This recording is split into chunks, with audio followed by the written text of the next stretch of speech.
Bonjour chers internautes yu Sénégal 24 ravi de vous retrouver encore une fois ci seen émission avis d'experts tey nag ki ñuy am on la représente plus à travers les médias di madame Aïssatou Cissé donc duñu def lu dul nuyu ko comme que ñoo ngi nekk ci mois de la femme mois de mars tey nag honneur aux dames moom la ñuy dalal avec un grand plaisir ñu bàyyi ko mu nuyu internautes yu Sénégal 24 madame Cissé ginnaaw bi mu la nuyu di la bàyyi nga nuyu internautes yu Sénégal 24 ci sa biir émission avis d'experts. maa ngi leen di nuyu Adama ak auditeur u Sénégal 24 yëpp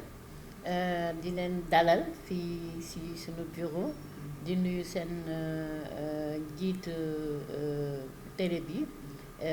ak njiitu réew mi ak sénégalais yëpp ak sénégalaises yi surtout. Voilà. D'accord madame Cissé di la wax ne c'est un plaisir dalal la ci biir émission bi mais laata ñuy tàmbali li nga xam ne moom moo di émission bi ñu bàyyi la rek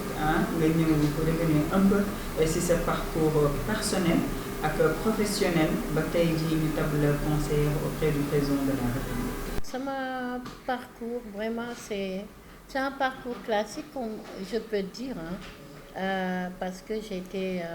à l'école sénégalaise classique. C'était pas une école spécialisée malgré le handicap lourd et tout. Musuma dem école spécialisée école sénégalaise la nekkoon école classique et donc voilà ci laa jàngee màggee fii aussi donte que dama doon voyager lu bari machallah pour surtout samay activités parce que j'ai commencé très tôt. Dama choisiroon def architecture après ma def tuuti bàyyi ma def lettres modernes tuuti bàyyi c'était pour trouver ma vocation en protection sociale. Lu tax ma choisir protection sociale c'est par rapport ak sama yaay d'abord lu mu doon def donte que moom jàngalekat la à la retraite son papa aussi professeur à la retraite. Mais dañu am ñoom jaar-jaar bu humanitaire di jàppale doomu aadama yi man ma màgg di leen ci gis mu nekk lu ma neex ba pare boole ci aussi sama marraine loxo ci ku ma juddu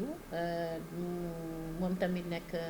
benn humaniste boo xam ne elle a beaucoup fait dans le monde et surtout au Sénégal Laurence Marchal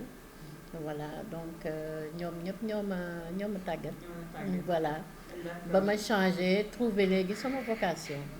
voilà. Moom déjà je pourrais dire pour l'anecdote que sama yaay moo ko bëggal boppam depuis temps bu mu nekkoon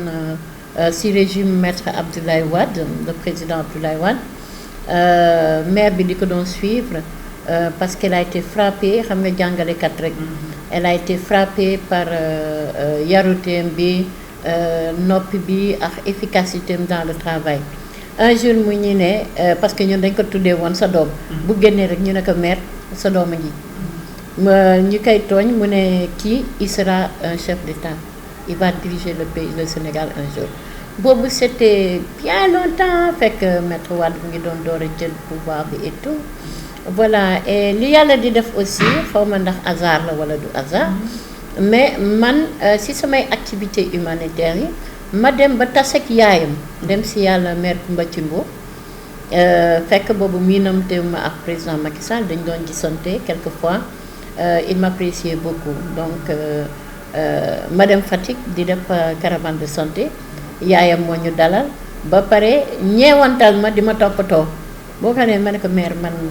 dama ñëw pour liggéey mère mu ne ma waa kay fanaan fii si kër gi fooy fanaan ma ne ko ñun si centre bi la ñu fanaan amul benn problème mu ne da ngeen am lal ma ne ko déedéet si suuf la ñu lal matelas ak ay basang tëdd mu ne déedéet man naa ñëw fanaan si kër gi ma ne ko ak équipe bi laay nekk bëgguma beddeeku affaire yooyu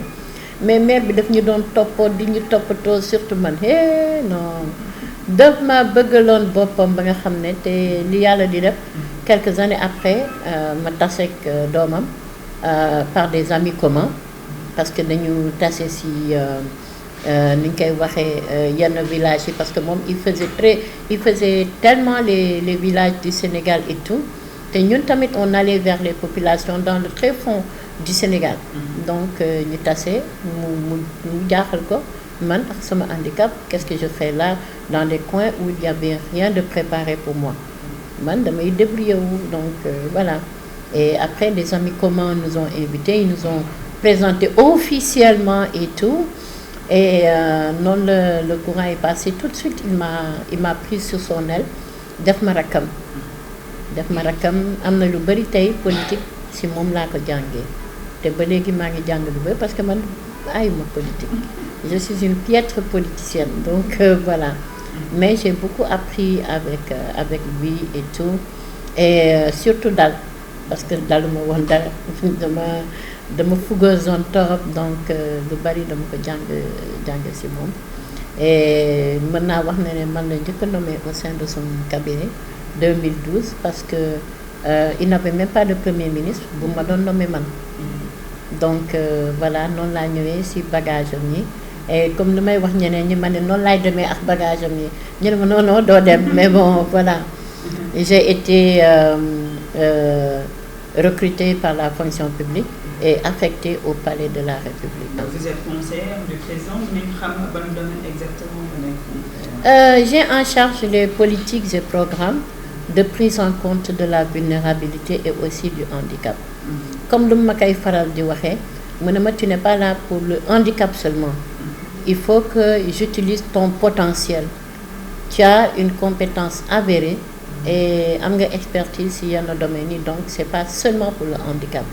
Et effectivement c'était pas seulement pour le handicap. On travaille beaucoup ici. D'accord. Madame Cissé, en tant que personne vivant avec un handicap, quelles ont été vraiment ces luttes par rapport à la réalisation en matière d'accessibilité ak li nga xam ne moo di inclusion au sein de la société sénégalaise? Société bi bon, quand on parle d'inclusion et tout, bien évidemment, au niveau étatique laa mën a waxee parce que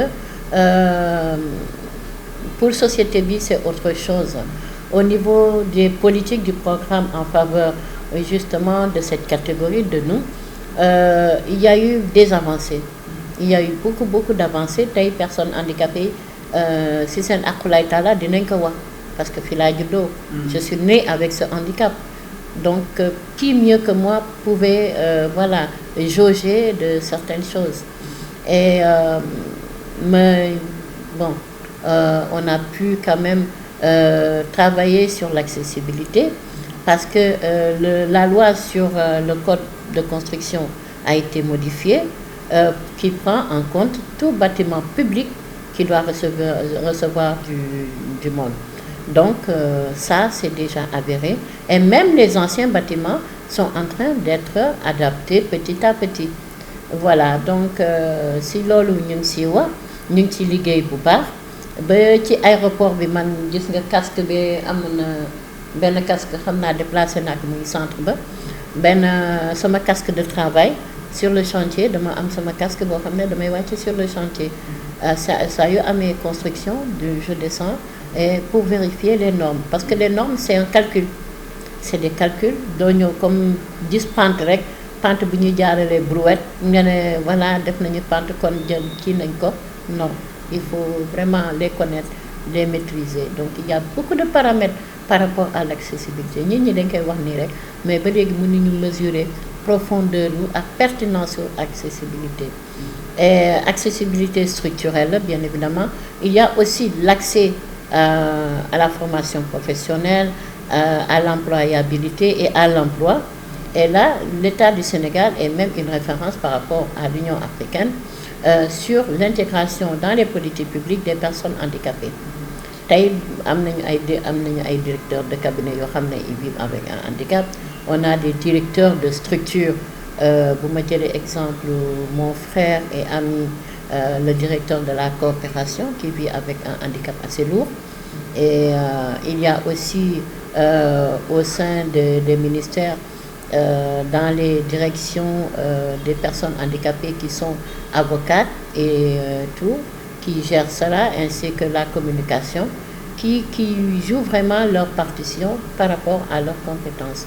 Donc xaaruñu rek pour ñëw ne waaw dañu signer kii bi décret, non. Président, sa façon de faire, c'est de montrer qu'il a besoin des compétences des uns et des autres pour le Sénégal. Voilà. D'accord, madame Cissé, tout à l'heure dañ la dégg ci say wax nga wax li nga xam ne moo di centre, mën nañu xam ne boobu les centres ban nan la idée bi ñëwee ak pourquoi ubbi bi les centres.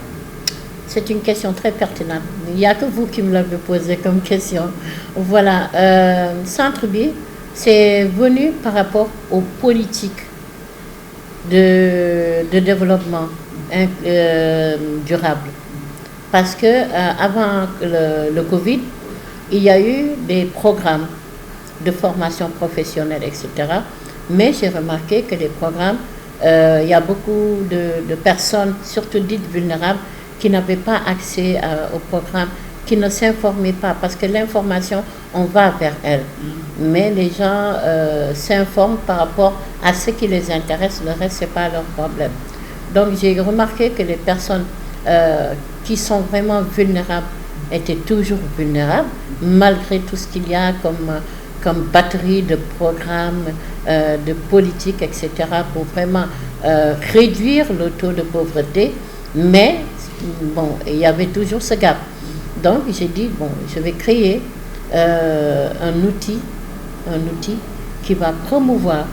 le PSE auprès des populations les plus vulnérables. Et dans les terroirs. Pourquoi dans les terroirs? Parce que le PSE est un outil référence qui travaille sur l'économie. Et le PSE a ce volet, boo xam ne kii la capital humain. Donc capital humain boobu pour que ñu valoriser ko, pour que ñu rendre ko effectif, il fallait vraiment voir les couches les plus défavorisées, les plus vulnérables, naka lañ leen di si dugalee. C'est pourquoi on a commencé à faire, j'ai créé le centre de développement solidaire et inclusif, c'est ici. Et ce centre-là va dans les terroirs, parce que nous faisons des formations sur site pour toucher le plus de populations. Et pourquoi on fait aussi sur site? C'est pour permettre que ces populations-là puissent se rendre compte des ressources naturelles qui sont dans les terroirs et qu'ils peuvent valoriser. Donc c'est pour ça que nous avons comme slogan l'éclosion des compétences pour valoriser les ressources naturelles. Et ça entre en droite ligne dans le PSE. D'accord, boobu les centres sax la ñuy descendi madame Cissé, ci centre bi lan ngay gën a tàggate ñi nga xam ne ñoo fay nekk. Pour le moment ñun dañ leen di laaj lan la ñu bëgg, parce que doo ñëw rek imposer nit dara, dañ leen di laaj ñoom ñëpp ñu bari savon la ñu tàmbalee. Naka la ñu defaree saabu, donte que ñu bari defoon nañu saabu, mais dañu gis ne ñun ni ñu defaree savon c'est totalement différent de lu ñu leen jàngaloon comme savon. Et ils ont vu que même ay góor dañ leen si tàggat, parce que dañuy ñëw pour jàng naka la ñu defee savon, pour que ñu mën si am après ay jumtuwaay yu baax pour voilà Sénégal mën a valoriser une production faite par les populations elles-mêmes. Est-ce que centre par exemple ñi ci mën a bénéficier forcément c'est des personnes vivant avec un handicap là wala? Non, tout le monde. Mais il y a une exception pour les personnes handicapées yoo xam ne du ñu fay. Les personnes handicapées du ñu fay. Les femmes qui vivent dans une certaine précarité économique et sociale du ñu fay non plus. Dañ leen di jàngal naka la ñu defee savon wala beneen filière beneen produit. Après production technique bi dañ leen di jàngal ce que c'est que le parcours de l'entrepreneur. Ba ñu ubbi seen compte en banque, ba ñu créer seen GIE, ubbi seen compte, am seen papier administratif yi, ñu leen di pousse ba ñu mën a demalal seen bopp. Ñun le CDIC c'est comme ça qu'il procède en fait. Dañ lay former sur les techniques de la filière choisie. Et après maintenant, ñu yóbbu la sur la voie de l'entrepreneur. C'est le chemin que doit emprunter celui qui veut être un entrepreneur, celui qui veut ouvrir un business, créer de la valeur économique. D'accord madame Cissé mën nañu xam exactement ñii di way laago yi yan jafe-jafe la ñuy faral di jànkuwanteel ak yow ban taxawaay nga ci am. jafe-jafe yi bëri na pour lu tax may na bëri na parce que Sénégal dafa di contexte bu particulier Sénégal dafa di dëkk boo xam ne pratique avant yi daf fi yàggoon moo tax may faral di wax way laago yi man ne leen ngeen di yuuxu ñi faalewu ñu suñu àq ak yeneen bien évidemment oui mais ñan ñoo leen faalewu ñi leen faalewu mooy ñu jóge ci seen kër yi parce que les décideurs ils sont issus de nos sociétés suñu société avant lan lañ doon def ba léegi sax des na ku am doom bu am laago da nga koy nëbba wala nga surprotéger ko de sorte que voilà parce que dañ koy stigmatiser de sorte que xale boobu tàggatuñu ko pour mu mën a bokk ci société ñu muy màggandool muy rakkam yi muy magam yi ñoom ëllëg ñooy nekk ay décideurs wala mu nekk seen dëkkandoo wala mu nekk bon les gens de la société en général mais ñooñu dañ leen bu ñu juddoo dañ leen wan ne kii am différence bi ci seen kër bokkul ci société bi de sorte que bu leen yàlla mayee ndombal tànk mais duñ ko calculer parce que loolu mooy continuer moo tax Sénégal resté woon à la traîne par rapport à la prise en compte du handicap. Il faut prendre en compte à partir de la famille pour que ñu mën ko jël en compte dans les décisions politiques. C'est pourquoi en 2012 premier décret bu président signé en dehors des décrets nominatifs moo doon la prise en compte du handicap. mën nañu xam lan mooy sa taxawaay exactement en tant que conseillère auprès du président de la République ci lu ñeel promouvoir li nga xam ne moo di poids wu handicapé ak seen intérêt. man c'est sama rôle mooy conseil orientation stratégie affaire yooyu man c'est avec ça que je travaille loolu mooy loolu la ma président sant. Voilà amuñu budget duñu liggéey avec un budget duñu liggéey avec voilà ñun suñu salaire la ñu am et tout donc voilà c'est vraiment stratégique c'est vraiment politique aussi et voilà c'est pour ça que ñu leen di jàppale di dem man damay dem ci tout le monde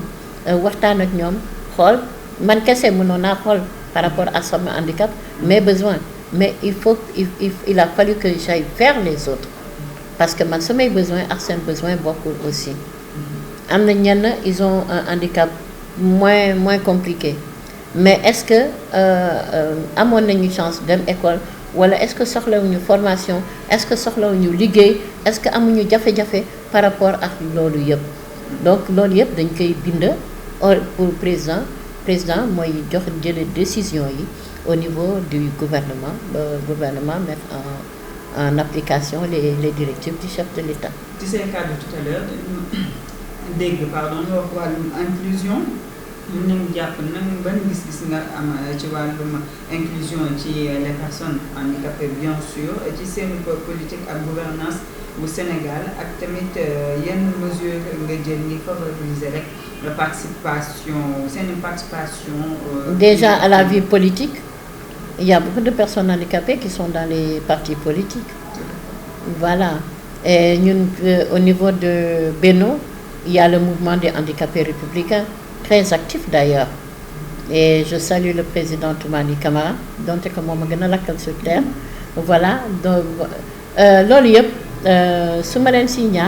c'est pour que nous soyons au cœur des décisions,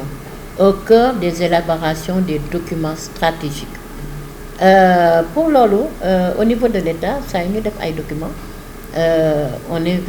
implique vraiment les personnes handicapées à tous les niveaux. Fédération, nous avons un représentant. Nous beaucoup de fédération parce que nous n'avons pas beaucoup de fédération. Nous avons nous représenter nit yu leen jox seen voix ak ñeneen ak ñeneen pour que du ñu def ñu defandoo ko c'est ça l'inclusion du ñu def rek jox ko nit ñi ne lii la état bi décidé nii lañ koy defee non c'est de manière inclusive que la ñu liggéeyee ak toutes les personnes handicapées donc tout le monde ne peut pas être à la même table mais il y a beaucoup il y a les représentants et tout et au niveau de la présidence je ne suis pas la seule personne handicapée il y a d'autres am na ñu ñeneen ñoo xam ne dañu am yeneen fonction foofu et comme je l'ai dit tantôt au niveau de l'État partout dans tous les ministères il y a des personnes handicapées ministère de la santé am na au moins 7 personnes handicapées yoo xam ne c'est des fonctionnaires de l'État donc ñu ngi liggéey seen liggéey. mu ne xam en tant que conseillère la mooy sa priorité ak objectif envers ñi nga xam ne moo di les personnes handicapées ak yan jéego nga fas yéene teg pour atteindre boobu bi. jéego bu ma bëgg d'abord ma commencer ci loolu mooy faire en sorte que ñoom ñëpp ñu xam ne ñoom ñoo war a jàppale État pour mën a améliorer les conditions de vie pour mën a atteindre ay objectifs par rapport à la prise en compte effective du handicap dans toutes les politiques publiques ñoom ñoo war a mën a jàppale État parce que ñoo koy dund ñun ñoo koy dund bu ñu toog ne waaw man damay sànni xeer man lu tax defuñu ne awma li non ce n'est pas productif ce n'est pas rentable et perspective yi c'est vraiment aller encore plus pour la prise en compte des femmes handicapées et des enfants boobu moo xaw a sooxe tuuti donte que avec les éléments français au Sénégal en 2015-2016 tabax nañu benn maternité boo xam ne dañu bëggoon wane ne c'est possible que ñu am maternité bu inclusive boo xam ne day tenir compte des femmes handicapées qui doivent mettre au monde leurs enfants et c'est la première maternité inclusive et elle s'appelle maternité Anene Mbaye Derneville te première dame moo def pose première pierre dama ko ne bëgguma président bëgguma premier ministre bëgguma kenn yow femme yow yaay ñëw nga teg pose première pierre et elle l'a fait avec beaucoup d'honneur vraiment ça nous a rendu beaucoup d'honneur. mën nañu xam également ci ban moment nga sentir ne par exemple def nga benn jéego nga réussir ko fii ci Sénégal jëmale ko ci li nga xam ne moo di wéy laa wéy. En fait de man maay def jéego man damay wax bi rek laa amee président mooy def jéego kon jéego président yi ñun vraiment dañ ci gis suñu bopp tey bu ñu gisee ay car transport nga gis logo handicap mais je voyais ça qu'en Europe en Amérique etc. en Afrique du Sud mais dama doon toog di xalaat ne kañ lañ koy am Sénégal mais première fois bu ñu ko waxee président xaarul semaine boobu la dem wax le directeur de Dakar Dem Dikk mu ñu lijjanti loolu on a eu les premiers bus qui sont arrivés depuis 2016 après yeneen bus yu bees yëpp muy artère bi ak lépp ba Grand Train du Sénégal tout est pris en compte il y a l'accès parce que c'est des infrastructures qui appartiennent à chaque citoyen sénégalais qu'il soit handicapé ou pas donc c'est ça l'inclusion en fait c'est ça prendre en compte chaque citoyen donc loolu c'est une fierté nga gis ministère yoo xam ne man ministère de l'éducation nationale mënuma fa woon am accès mënuma woon yegg bureau ministre bi parce que ay escalier la woon amul woon sax ascenseur bâtiment bu ñu nekkoon avant ñu tabax Diamniadio chantier boo xam ne dama ko miin parce que dama doon dem tout le temps pour xool normes yeeg tout tey fu nekk lay dem charge de travail bu ma ko amee du ma am casse-tête parce que xam naa fu may dem nu mu mel c'est accessible ça me prend en compte man en tant qu'agent de l'État ñeneen ñi en tant que demandeur dina leen jël en compte c'est ça l'inclusion dans un pays c'est ça la gouvernance inclusive. inclusion boobu noonu ak acceptation ñi nga xam ne moo di des personnes handicapées ci biir société bi boo amoon message boo xam ne c'est un message fort boo leen di lancer lan lay doon. Société bi je parlerai des familles bu la yàlla mayee nga am doom boo xam ne ute nag ñeneen ñi il est différent des autres yow sa obligation mooy protéger ko jàngal ko boole ko ci famille boobu rakkam yi walla magam yi ñoom ñoo koy boole ci société bi ñooy ànd ak moom mais boo beddee sa doom rek yàqal nga ko lu bari day perdre dignité parce que lu mu koy desee mooy tàllal loxo te tàllal loxo benn góor bëgg ko. tàllal loxo benn góor bëgg ko ni nga ko waxee mais it ci lu ñeel avenir u inclusion boobule la ñuy desandi ci personnes handicapées yi fii ci Sénégal madame Aïssatou Ly moo nekk aspiration pour un Sénégal inclusif bien sûr équitable pour tous. Aspiration le Sénégal inclusif, déjà on est dans la voie de l'inclusion et on veut que le Sénégal soit le pays modèle qui dépasse l'Union africaine et qui soit dans le monde. Que ce soit dans le domaine de la santé, il faut que ce soit inclusif. L'éducation, il faut que vraiment les enseignants, les éducateurs et autres prennent conscience que la seule lutte qui vaille dans un État, c'est celle qui mène vers la prise en compte des enfants à besoins éducatifs spécifiques. Mais doo dégg jamais enseignant bu si lutter. Enseignant pare na pour lutter ne pousse nañu datu élection mais doomu dëkkandoom bu am handicap wala doomu rakkam wala doomu magam bu am handicap lijjantiwul ndax dina mën a jàngi ou pas naka la ñu war a def yan jéego la ñu war a ñoom proposer seen ministère de tutelle pour que xale boobu ñuy romb bés bu nekk mu mën a jàngi.